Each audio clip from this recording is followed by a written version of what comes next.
Today, we learn more about storytelling in songwriting.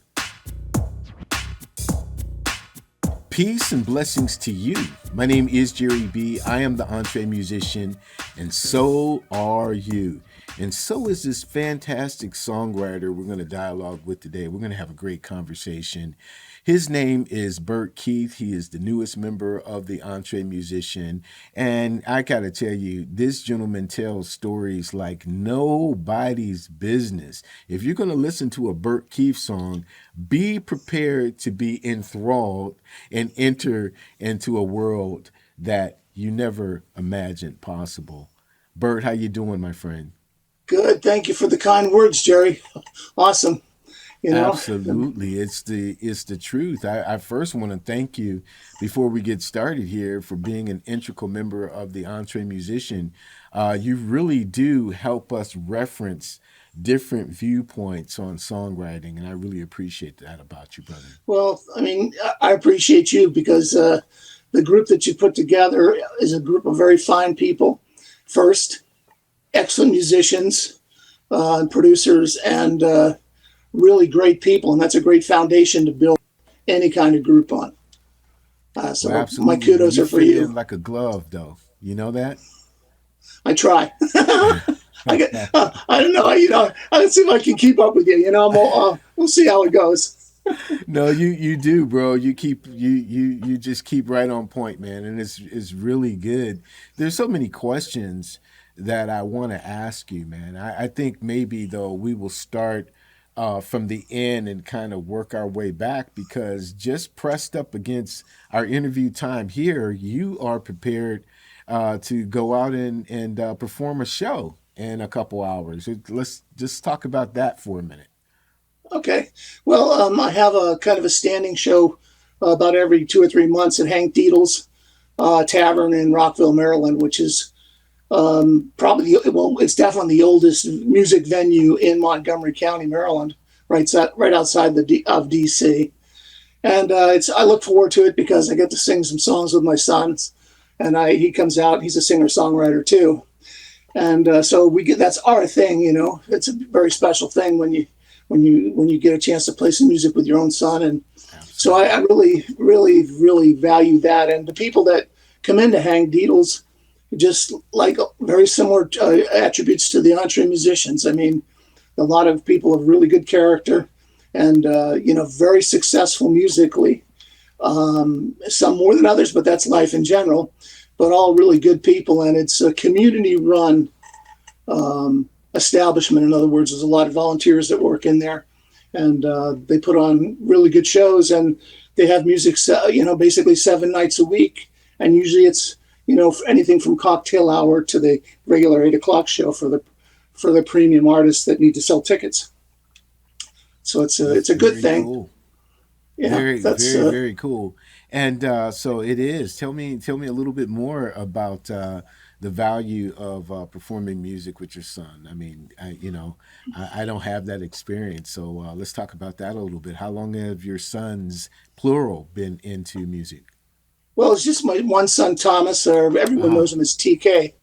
And he's been playing music since he's probably 14 years old, singing. And he started into songwriting even before I did. And it's kind of funny because I used to cart him around to my gigs, and now he carts me around to his. So it's kind of, I like doing the little half-hour warm-up shows. And it gives me a chance to be young. In other words, I'm talking to young people, giving some help to where I can to give them a little bit of a boost. And, it's a great group of people. Again, there's very similar attributes to the Hank Diedel's crowd and the EntreMusician crowd. That's beautiful. So if your son if TK began writing songs before you, how where we're going back? How far are we going back? 10 years, 15 years? What? I'd say, let's see, 20, 22 years, I think, for him. And I probably started writing a little bit earlier than that, maybe, but not really. More or less, I started really starting to write as I became a singer in these other bands and stuff, and I was writing stuff for them. And but it was always a great thing to work with Thomas. And you got the beautiful thing. Our thing, Jerry, was to go out every Friday and Saturday night and see friends of mine. Most of them were working musicians. So he, from a very early age, he got chances. He did this kind of the same things I did. He even sang the first song I sang when I sang 40 years ago, or 50 years ago now almost. And, with the same result, with the same violin player. It was kind of a cosmic in a sense, because everybody remembers their first time on stage. And some people, some performances, it just flows and there are no bumps. When the first one, for most people, it's like, I never realized they started so fast and the words are running so fast. And it was like, felt bumpy and your knees are knocking while you do it. You know what I'm saying? But that's life, and that's how we learn, right? That's exactly right. So you were recording musician before you began writing music? Yes. Tell us a little bit about that. Well, I started in 1979. I was playing the mandolin out in the parking lot in an Irish pub. And I just became a mandolin player in an Irish band, and I was in that band for 5 years. And we used to play 5 nights a week. Not every week, but a lot of weeks. Mm-hmm. And it was the time of the Troubles in Ireland, and my grandmother's from Ireland, so I felt attached to in my own way, sensitive to those issues. And so that's kind of where it all started. And then when my children were born, it was like, you kind of have to put the brakes on the crazy life. And so that's what I did. And, I just do things for the school. My son won't forgive me because I helped him write the new school he went to. I helped him write the school song. And if I bring that up, it's a really sore spot from time. But it's what you do for your kids, right? Right. And so that's and then as they got through high school, my daughter's a couple years older, but she's into photography. So she's quite a photographer, a nature photographer. I think she got that from my wife, Stephanie, who's a pretty artistic person and a wonderful person too. And so they're a little different, but they're into art, and they're into I think they're into being good adults and being kind to people. So I'm happy about that. That's beautiful. That's beautiful. Do you remember the first song that you wrote? The first song I wrote was a song called "Keep Loving On," and it was just something that my son and I were working on, and I just found a little bit of a riff, and just simple song. It's on my first CD, which was recorded in 2002, I believe, and it's the title for that CD. There were, I think, 10 covers and a couple of originals. Yeah, so that was a solo recording. That was the first one where I was really involved in recording a CD. And shortly thereafter, almost simultaneous, my son was already recording. So all my friends were, helping him out with his stuff, fiddle playing and different things. And then he went to college, and he kind of went out on his own, and he had his friends from college, and he was doing recording and writing and, developing into an adult, which he's always been pretty much an adult since he was 2 years old. Understood. So that's real good that you were able to, just write and get right into the recording process. So you were already thinking recording artist in your mind as the songs begin to come out of you. Yeah, I mean, that one was just kind of like, I felt like, okay, I want to see if I could do this on my own as a solo. Because I'd done a little bit of recording in the band I was in previous, but really where it took off was even after that. A friend of mine who happened to come into a show where I was playing introduced me to a guy named Alex Smith, who I have his shirt on right now, a mentor. And he was a very, a very important part of my musical career, because he gave me the chance to sing, in and a recording that was, I'll say, professionally done. Violin players, drummers, bass Yeah. players. Just they started so fast. Rehearsed the songs over the weekend. It comes into the studio. We come into the studio, and it's like, I'm going, oh man, what the hell? And they changed the words, and I was going, hold on, guys. But it turned out to be a magical relationship between me and my friend Alex. Mm-hmm. And Kevin Ginley, who I play with now. He's plays mandolin and he sings too. But that was just an opportunity that he liked my voice, and I said, well, if you need a guinea pig, I'll be your guinea pig. We'll see how I'll see how I can do it until you find somebody who can do it. Sure. Better, whatever. That's up to you. And I never had any expectations that, I figured, well, we'll see how far it goes. And so that was when I learned about comping and, spent like 4 hours every session doing stuff like vocals and all that kind of stuff. Yeah. Yeah. Well, where do you find your inspiration for the lyrics? We're talking about, your songs are not your typical, let's groove tonight, or, come on, baby, do the locomotion. You really get into character development and allowing the listener to see the spaces that these characters are in. I mean, what's your motivation and what's the inspiration that draws these incredible lyrics down? I think it's personal experience. In other words, I try to put myself in the position of other people, and I try to emote to what they feel, what they're feeling, what they're going through. Mm-hmm. And then even some cases, there's a lot of truth. Like they say, there's a lot of the artist in the song, don't actually broadcast all the stuff that comes from personal experience. But, I feel deeply that music can make a big difference in people's lives. Certainly. And also can make the world a better place. And if we approach it the right way, it can be a form of communication that brings more people together than separates them.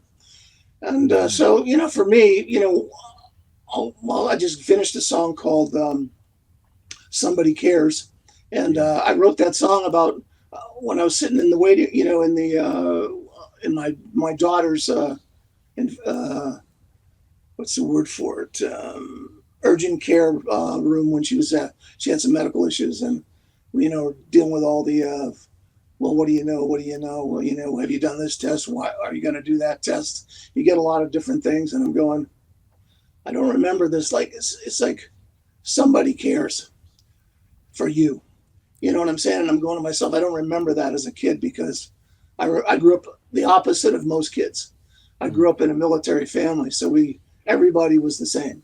When you went into first grade, the medics from the base came out. You went through the line. If there was something you needed, they wrote you a chit, and you went to we call it the dispensary, where you saw a doctor and they took care of it. There was no, well, how much does it cost? And, well, we don't improve these things, or we don't think it's this, but we're not going to take a chance to look. And so it got to me like the substance I drew from that is, how deep is the care factor? Yeah.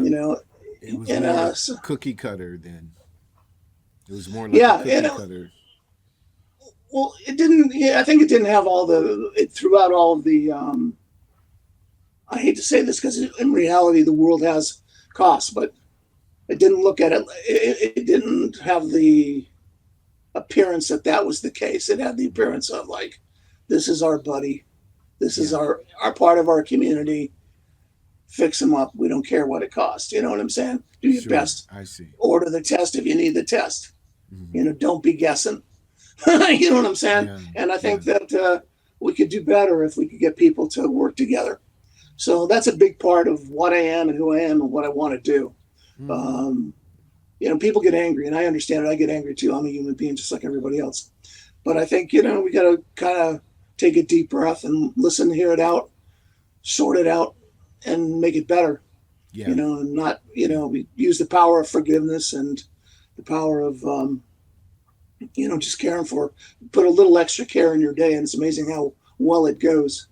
Make the world a better. My father used to say, "What have you done today to make the world a better place?" It's a great question. you Absolutely. know. I also have to talk about, the style of music. And I think in one of our sessions, I asked you if you knew Randy Newman because of your approach to lyrics, but your approach to the music is different in the sense that I cannot really classify it. I cannot say it's folk. I cannot say it's country. I cannot say it's Americana. I can, I'm trying to in my mind as I'm listening, and Yeah, not that any musician should be in a quote unquote box, but but there's an identifiable character that you're looking for. So I guess the best thing to do is to ask you, what do you call your music? that's a really good question. But I would say spiritual is a good word, but it's not. Mm-hmm. It's not religious. It's Right. spiritual. I appreciate religion. I respect Mm-hmm. religions. I Mm-hmm. respect people that practice because I think it puts people in a better place. Mm-hmm. And I think but for me, the music is like my because I write strongly based on my feelings and what Yeah. I see and what I observe and what I hope could be better. Mm-hmm. One of the things you may have noticed in some of my songs, even if I'm writing a protest song, I'll make sure I propose a solution. Doesn't mean I know Mm-hmm. the right answer, but someone, my father, and I think it's a way of life. And some don't bring me just problems, bring me some potential solutions. I mean, it doesn't mean you have to have them, but at least tells me you thought enough about it that you realize maybe it's not as simple as you think. Sure. You know what I'm saying? And also the idea of being positive, Yeah. and open minded and having ears to listen. And I mentioned my friend that I was when I was helping when I first joined up with the Entre Musicians and the experience that we were having. And we're different. We're very different. I had lunch with him the other day. And the Mm-hmm. reason I have lunch with him every once in a while is just because I feel better when I do a good deed for somebody else. So Understood. it's selfish. And Yeah. so I realized also he was a great musician, but it Mm-hmm. was very easy, if people are vulnerable, you start thinking about what they can do for you, and you stop Yeah. thinking about what, hey, they need help, and they need an ear, and they need a lift too. And Yeah. then you get frustrated because you go, I wish there was some way, that somewhere we could reach out and pick this guy up and put him in the place where he needs to be. Like, he needs to be sitting in front of a piano singing to people, and Yeah. he'll be happy as a clam. He'll be making a living. That's the attitude that I'm kind of driving at. Yeah, I understand that. I mean, that makes a lot of sense, but I don't think, and here's my inquisitive mind. I don't think it answers the question in the sense to say that my songs are spiritual, but your sound. I mean, what would you call your sound? Because you use a lot of acoustic. You use a lot of organic instruments, the piano, the bass, the drums, all of these things. There's a character to it. There's orchestration involved, but I don't know what to call it. So okay, we can call it spiritual, but that's the songs and the emphasis of what you're driving at. But that sound, the Bert Keith sound, what is that? I did don't I know. did I define it, or or is that what we're gonna call it? The I Bert mean, Keith sound, or what? it's authentic. That's one thing I absolutely believe what I'm singing about. I'm Sure. deeply in touch with it, and so that's important. But also, what's important in that sound is the people that help me, Hmm. because I can't make that sound by myself. I Gotcha. can write the song, I can sing it best I can, and then I ship it off. And I have a process. I ship it off to a friend of mine, Julia. She's in Poland. She comes Yeah. back with the piano track. I take the piano track and a MIDI track, and then I start testing for what kind of sounds I think will work to make the Gotcha. song more in the flavor of the spirit I'm trying to reach. And then Excellent. then once I get that done, then I send it to Andy Warner, and he does the bass, the piano, the drums, and the arranging. He's kind of been the final say. But I was Ah, so lucky, Jerry. Sometimes like you think the Lord's looking out for you. I can yeah. attest to the fact that He's definitely looking out for me, because I had a whole string of songs. I mean, like 20 or 30 that I'd written when I was in the Mm. Andrew Stolpe's group. and I was like producing them, and I was in the, as you probably don't think of it this way, but I think about production as being in a house of pain for me, because I just want to write songs and express messages. You know what I'm saying? And I do. so I sent Andy a list of what I had on SoundCloud, Yeah. and I said, what do you think of these songs? And he says, you got a lot of songs there, so I'll give you a break. And that's what allowed me to get price point. I got, the 20 or 30 songs, and we still work together today. Matter of fact, I just got one back this morning called Somebody Cares. And Is that it was the one I worked last. Is it possible? And I don't normally do that, but I think maybe we can set a precedent. And you don't mind if I play a little of this song? No, not at all. In this podcast, You can play any of my songs you want, Jerry. Carte well, I blanche. think because I would want the audience to be treated to what I'm trying to describe, and what you either won't describe or can't describe yourself. Okay. So let's take a break just for a second and Okay. hear this recent one that you just sent me this morning. Somebody Cares. Okay. Yeah. That's a premix, so it's not ready yet, but that's okay. I You can think play it people just the would way I want. absolutely. We're going to just give you a snippet of it.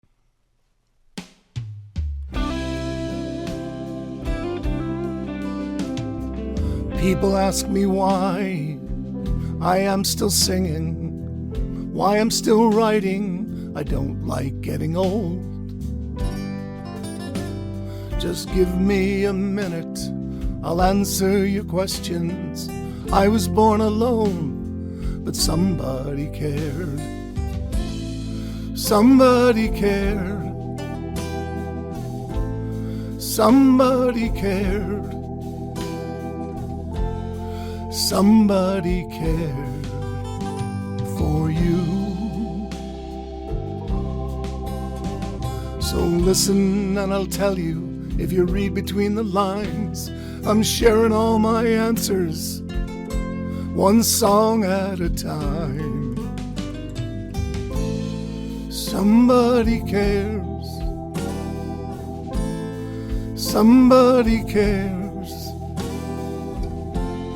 Somebody cares for you. When I was born, someone took care of me. In this wild world, I wouldn't last a week. Somebody cared. Somebody cared. Somebody cares for you.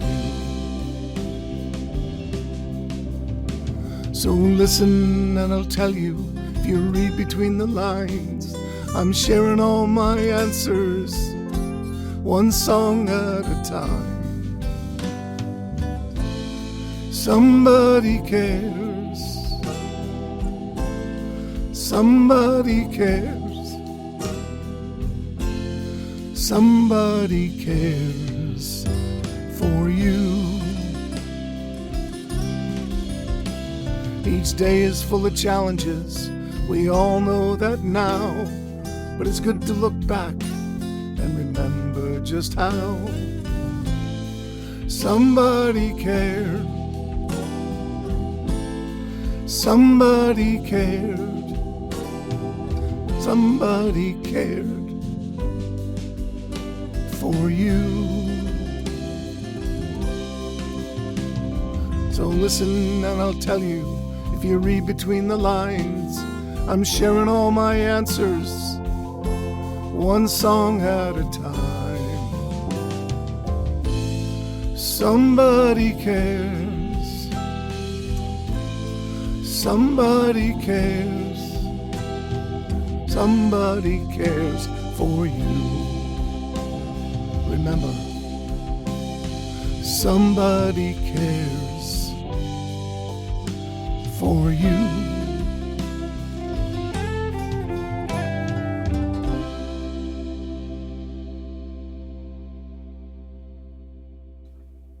And so that song is Somebody Cares, at least the snippet that we played of it. Now, with respect to the lyrics, again, just to reframe, this was concerning your daughter in a medical situation and the care that she was receiving and how you felt at the time as a father. Well, what in the lyrics of the song, it basically what I was thinking about is not my daughter specifically. I was thinking globally in a sense where I'm going, where are other people with this kind of thing, and how do they feel? Like when when people don't listen to you, you feel like nobody cares. Yeah, true. So it's kind of a little bit of a, people, when you hear it, you'll know, because basically you ask me, what's my genre of music? Right. This is kind of like close to what that, how I come about from things. Yeah. Absolutely. Tell me, what have you learned about songwriting? What would you think is the most valuable lesson that you learned in songwriting? Give your listener a chance to digest what you're saying. I mean, it really depends. Like you mentioned, I love a good vibe music. I love a good rock and roll tune. But my song is about our messages. I want good messages for the media, educational messages that help people, messages that point us in maybe it's a better direction, messages that heal people. Those are the kind of things that I'm I dedicate the rest of my life to basically doing what I can to make these kind of messages, and we'll see. That's beautiful. So what do you conversely find or have found to be most challenging for you as a songwriter? Well, I think, production is always challenging. And, because if you really want to do it right, you've got to work with people that know how to do it correctly.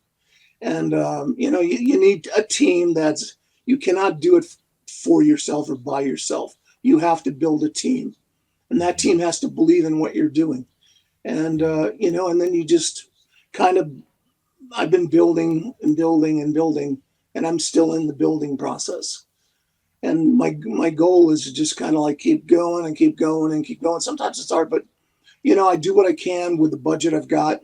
And, just try to keep things level and keep the factory producing songs. I'll call it the factory. It's not a factory, but,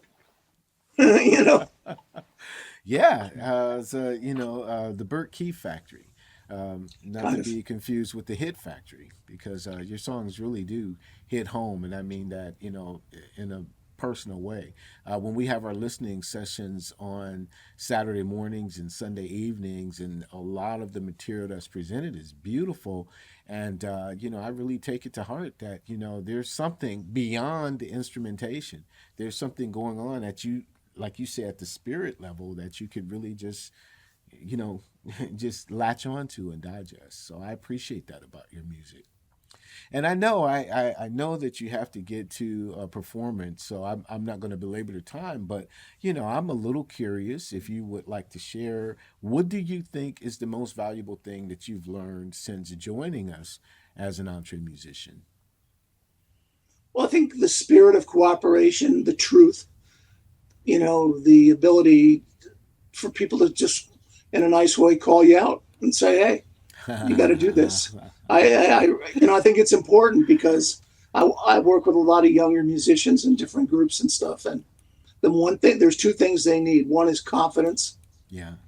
And two is a belief in themselves. Well, it's kind of the same thing, but not exactly the same thing. But kind of what is it that provides the want to? Why do you want to do this?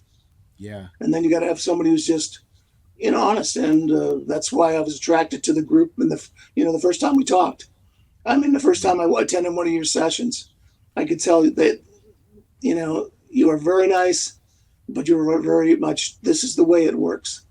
And you can take it from me because I've been there a while. And that's, you have, and you've earned it. And everyone in that group has earned it. And the quality of the musicians that attend that are a lot different than the usual groups that I'm in. I'll be honest with you, gospel, R&B, jazz, rap. I don't run into those that often, but I'm learning more and I'm becoming a better. I'm getting a better understanding of the people that are in this world that mean something, and what they do to make it mean something, and why they think the way they do. And that's very important, because I can see that, try to look into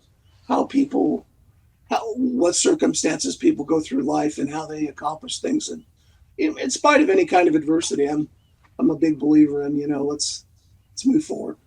Yeah. Yeah. Well, that's very cool. And it's interesting because here's my hope that, as I kind of QB a lot of the sessions, that you guys understand that I'm learning as much from you as I hope that I'm able to share. Because again, when everybody comes in, they're coming in from not only different genres, but different cultures, different backgrounds and whatnot. And I want to have my learning cap on to say, hey, okay, so, because who knows everything. But, when you came in and just the level of thinking that you bring to, okay, well, a song, not to say a song should be this, but here's some ways you can juxtapose that idea to this one. And I think that's where your inner beauty lies, bro. Thank bring you, that Jerry. to the table, man. Absolutely. Well, I know you've done interviews before, and perhaps you thought, you know what, Jerry's definitely going to ask me this question, and I'm ready for it. But I didn't, for whatever reason, ask that question. Do you have an answer, or do you have a statement that you would like to make that we haven't covered yet? No, I think, reach out outside your comfort zone. One of my songs called The Comfort Zone, and it's all about, we all go there when we're feeling like uncomfortable, because it's something new and it's something that we anticipate, and our mind starts racing into areas where it's never been before, and our we're not, we're dealing totally with emotion, and so it's like, test yourself a little bit.